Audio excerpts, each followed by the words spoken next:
the way of happiness. Some among us found themselves the victims of abuse, be it physical, mental, or emotional. There are even some among us whose parents must enjoy this special day through heaven's window. I am not mindful that this celebratory service will not be exciting for us all.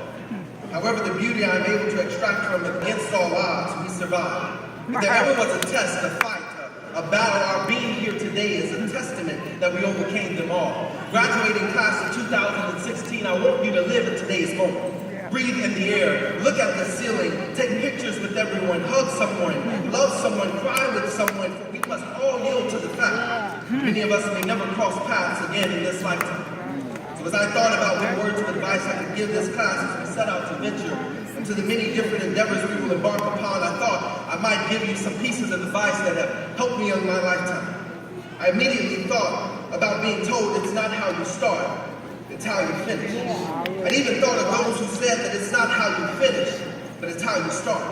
I thought about how I may relate these two different pieces of advice to the class of 2016, and I ultimately came to the realization that it's not just how you start, it's not just how you finish, but it is how well you pace yourself in the middle that determines how successful you will be. For if I set out to run the 400-meter dash, and I take out in the sprint the first 100 meters, walk the next 200 meters, and sprint the final 100 meters, in your mind you can envision that I am not successful simply because I started and finished strong. Graduating class of 2016, I want you to understand that in this race we call life, you will not be successful simply because you start and finish strong. It is how well you pace yourself in the meantime. As I thought about the words,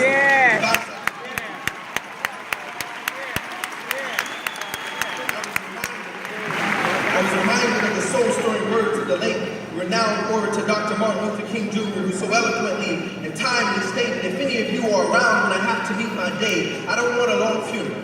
And if you get somebody to deliver the eulogy, tell them not to talk too long. And every now and then I wonder what I would want them to say. I'd like for someone to mention that day that Martin Luther King Jr. tried to give his life serving others. I'd like for somebody to say that day that Martin Luther King Jr. tried to love somebody. I want you to say that I tried to love and serve humanity. Yes, if you want to say that I was a drum major, say that I was a drum major for justice. Say that I was a drum major for peace. I was a drum major for righteousness, and all of the other shallow things will not matter. These thought-provoking sentiments are the sparks that lit my passion for the art of oration and its undeniable impact, not only on the struggles and triumphs of the African American people, but also its undeniable impact on the foundation and progress of this very nation. I'm often amazed by Dr. King, for he is someone who did something.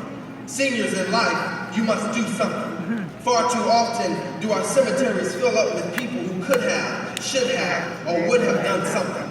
Oh, it's not easy to do something, for life will make you fall and trick you to believing that falling is failure. But it is in those times that I pray you recall the words of Miss Abeline from The Help, and remember that you is smart, you is kind, you is important.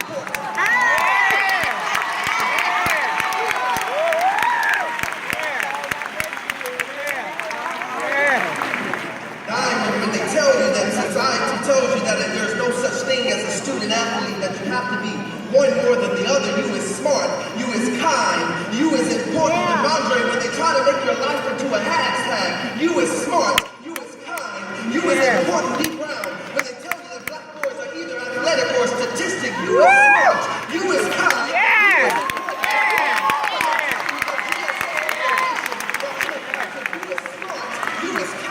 you is important, Corbin. When they tell you that your life is somehow predestined to a prison cell or a gravestone, you is smart, you is kind, you is important. McKenna, when they tell you that when they attempt to silence your courage, you is smart, you is kind, you is important. And when you realize that you are smart, you understand you are important.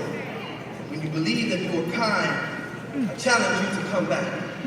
Come back to the neighborhood that raised you. Come back to rebuild. Come back to the young men and women who need you to show them the way. Come back for your family. Come back for your classmates. Come back for the next generations. For in the words of the great president of these United States of America, we can never wait for some other person or some other time. We are the people we've been waiting for. We are the change that we seek, if not us. Then who, if not now, then when?